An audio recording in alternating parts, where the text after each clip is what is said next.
اعوذ باللہ من الشیطان الرجیم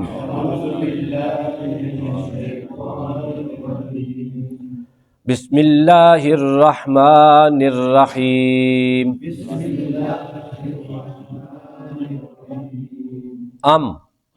کیا اتخذوا انہوں نے بنا لیے ہیں من دونہ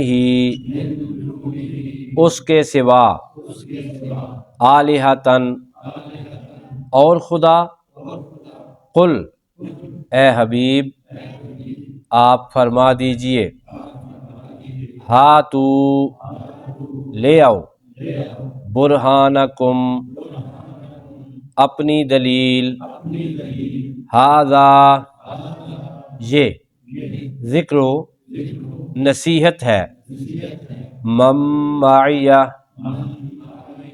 میرے ساتھ والوں کے لیے وذکر اور دوسری کتابیں نصیحت ہیں من قبلی مجھ سے پہلے والوں کے لیے بلکہ اکثرہم ان میں سے زیادہ تر ایسے ہیں لا یعلمون جانتے ہی نہیں الحق حق کو فہم بس وہ معرضون منہ پھیرے ہوئے ہیں صدق اللہ العظیم اللہم صلی علی سیدنا و مولانا محمد وعلی آل سیدنا و مولانا محمد وبارک وسلم وصلی علیہ۔ دورہ تفسیر قرآن سورہ انبیاء آیت نمبر 24 کے ساتھ آپ کی خدمت میں حاضر ہے۔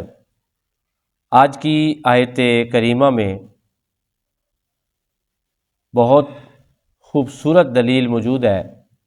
رب ذوالجلال نے توحید کے حق میں اور بت پرستی کے بطلان پر لاجواب دلیل پیش کی ہے، اتنی لاجواب کہ وہ جنہیں دلیل پیش کی گئی تھی وہ بھی لاجواب ہو گئے اور انہوں نے بھی مانا کہ یہ سوال واقعی لاجواب ہے۔ اور قرآن حکیم کی ایسی ہی کئی آیات کو سن کر جو کہ لاجواب کر دینے والی تھیں، لوگوں نے بتوں سے اور بت پرستی سے توبہ کی۔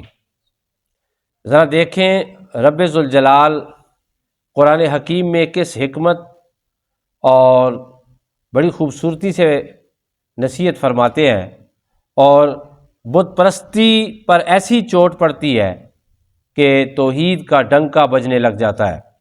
اللہ پاک سوال کرتے ہیں ام اتخذوا کیا انہوں نے بنا لیے ہیں من دونہ اس کے سوا، اس حقیقی رب کے سوا، اس حقیقی معبود کے سوا آلہۃً اور خدا، اس کو چھوڑ کر انہوں نے اور خداؤں کو سمجھ لیا ہے کہ وہ حقیقی ہیں۔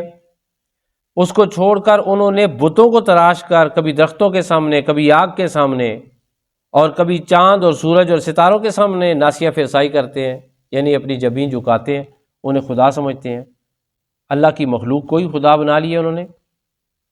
قل اے محبوب آپ فرما دیں ہاتو لے آؤ، پیش کرو برہانکم اپنی دلیل، اے کافرو جن پتھروں کو تم پوجتے ہو ان کے بارے میں دلیل تو پیش کریں۔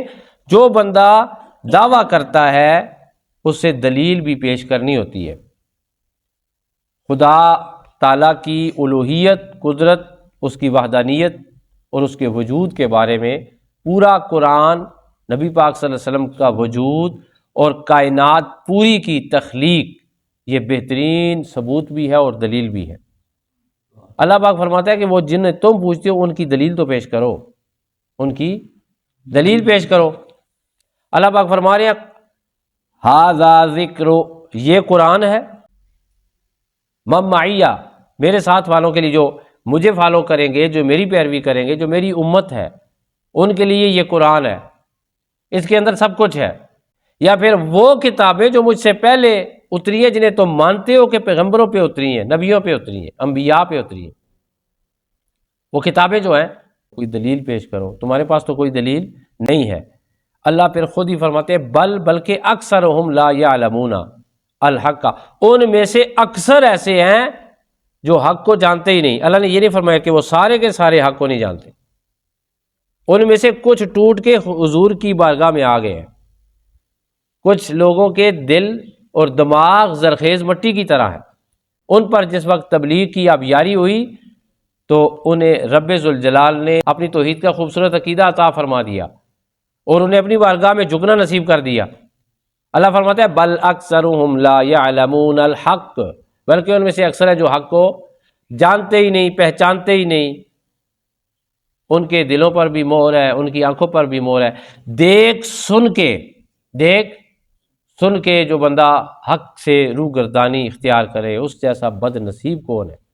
اللہ پاک کی آیتیں کھول کے بیان ہو رہی ہیں، رب ذوالجلال کا قرآن اتر رہا ہے، خدا تعالیٰ کا پیغمبر آخرت زمان نبی پاک صلی اللہ علیہ وسلم اپنی زبان حال سے انہیں نصیحت بھی کرتے ہیں، تبلیغ بھی کرتے ہیں، انہیں قرآن مجید کی آیات بھی سناتے ہیں، لیکن ان کے دل ہیں کہ پتھر بنے ہوئے ہیں اور ان کے دماغ ہیں کہ ان پر کفل لگے ہوئے ہیں، اور ان کی آنکھیں ہیں کہ اندھی ہیں، کچھ سمجھ ہی ان کو نہیں آتا۔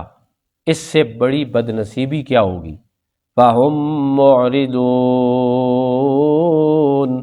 اور وہ منہ پھیرے ہوئے ہیں۔ عزیز دوستو، ایک بندے کو بھوک لگی ہو اور اس کے سامنے بہترین کھانا رکھا ہو اور وہ اپنا منہ دوسری طرف موڑ لے، یقین نہ کرے کہ یہ کھانا ہے، یقین نہ کرے کہ یہ شفا والا کھانا ہے، یقین نہ کرے کہ یہ پاکیزہ کھانا ہے، اور وہ بہترین کھانا اس کے سامنے رکھا ہوا ہو اور وہ منہ دوسری طرف پھیر لے کہ میں نہیں کھاتا، پھر وہ مرے گا کہ نہیں؟ وہ مرے گا۔ اب اتنا خوبصورت دین، اللہ حقیقی رب اور نبی پاک صلی اللہ علیہ وسلم رحمت للعالمین، کتاب حکمت آ گئی ہے، لوگوں نے اس کتاب کو سنا بھی، حضور کو دیکھا بھی، سب کچھ کے باوجود ایمان نہیں لائے، اور اللہ تعالیٰ نے ایک بار نہیں بار بار انہیں پکار کے کہا، فرمایا کہ ایمان لے آؤ۔ یہ بھی یہاں سے بھی تم جھوٹے ہو، یہاں سے بھی تم جھوٹے ہو، یہاں سے بھی تم جھوٹے ہو، یہاں سے بھی تم جھوٹے ہو، کس لیے؟ کہ نقصان میں جا رہے ہو۔ اللہ نے فرمایا خود اپنا نقصان ہے تمہارا، آگ میں جاؤ گے، دنیا میں ذلیل ہوگے۔ میں آج پڑھا رہا تھا، حضرت عمر رضی اللہ تعالیٰ عنہ بکریاں چرایا کرتے تھے، تو بکریاں چرانے والا کون ہوتا ہے؟ ہم اس کو اہمیت دیتے ہیں؟ جو بچہ اسکول نہ گیا ہو، پڑھا نہ ہو، بس والد نے، حضرت خطاب نے ان کو کیا کیا؟ بکریوں کے ساتھ بھیج دیا، اور حضرت خطاب ان کو کیا کرتے کہ تم اونٹوں اور بکریوں کو صحیح چرا نہیں سکتے، ان کو لائن میں نہیں کھڑا کر سکتے، باہر نہیں ہو تم۔ وہ بچہ جس وقت بڑا ہوا اور حضور پاک صلی اللہ علیہ وسلم کی صحبت میں آیا، پھر اس بچے نے بڑے ہو کے دین پہ عمل کر کے اسی قرآن کے سلیبس کو پڑھ کے دنیا کو دکھایا کہ دنیا کے بڑے بڑے مغربی اور مشرقی لیڈر ان کے پیروکار بن گئے۔ صرف قرآن ہی تو پڑھا، صرف نبی پاک صلی اللہ علیہ وسلم کی شریعت ہی تو فالو کی، آج حضرت عمر رضی اللہ تعالیٰ عنہ کا نام دنیا جانتی ہے، سارے صحابہ اکرام کا نام دنیا جانتی ہے۔ اللہ تعالیٰ ہم سب کو قرآن حکیم کی روشنی عطا فرمائے اور قرآن حکیم کے صدقے ہماری دنیا آخرت اللہ اچھی فرمائے۔ وآخر دعوانا ان الحمد للہ رب العالمین۔